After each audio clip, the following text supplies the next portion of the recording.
Let's get a quick take on a recent Colorado tourism survey that showed Colorado's marijuana laws have influenced decisions to vacation here close to 50% of the time.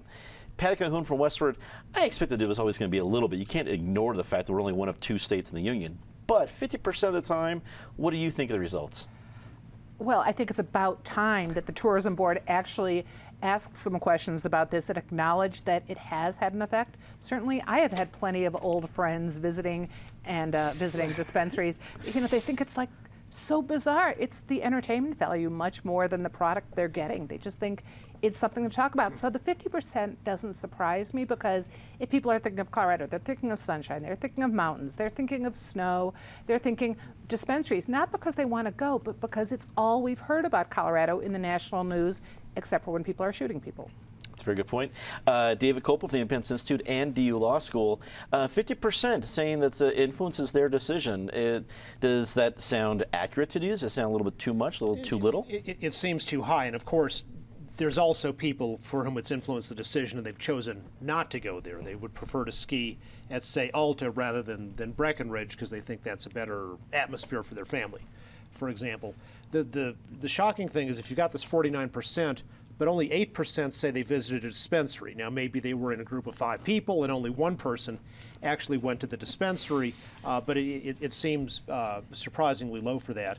And I think it also underestimates the dramatic effect of the new triangle rebranding the Colorado state government. I would say that's probably much more important for the average American about wanting to come to Colorado. It's a very good point. We didn't survey anybody about carbon monoxide or anything with that new logo. Eric Sonman, political analyst. Do you think any other states are seeing this as, wait a second, how are we going to bring people to Delaware or other cities that may need a little tourism boost? Do you think this may seem attractive? Well, that's a challenge. How are we bringing people to Delaware? It may take more than that. First of all, kudos to David. I feel off my game. I haven't gone after the silly triangle in months and months. So that was well done, and I'm sure that is the major draw to Colorado these days. The 50% number strikes me as high, but who knows? And as David points out, it's a magnet. You know, there are 2 ends of the magnet. It draws. It also pushes some families away. I suspect it draws more than it pushes away. I think there's a novelty aspect to it. I'm not sure it's going to be year after year. We got to come to Colorado to go get high, go visit a dispensary.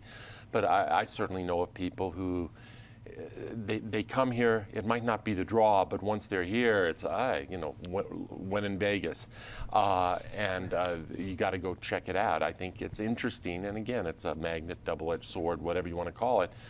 The extent to which this has become definitional about Colorado, as Patty points out, it is front and center in terms of Colorado's national image and reputation. Penfield Tate, attorney with QTAC Rock, wrap it up for us. I think the number's low. I think this is exactly one of those issues people won't tell pollsters the truth about. I think that it probably influenced far more people to come visit than it did deter. I think far more people visited dispensaries than admitted to it, although I like David's theory that there were a group of 5 people, only one of them had the courage or the money to go in and visit. But I think the number's low.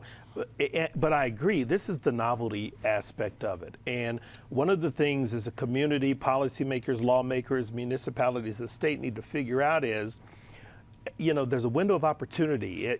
For better or for worse, it's here. It's what the voters have approved. We have a taxing regulatory structure. Take advantage of it, because I think it'll plummet and fall off the cliff at some point, and then it won't be a significant impact or driver on anyone's decisions to visit, because surrounding states will have legalized recreational marijuana also.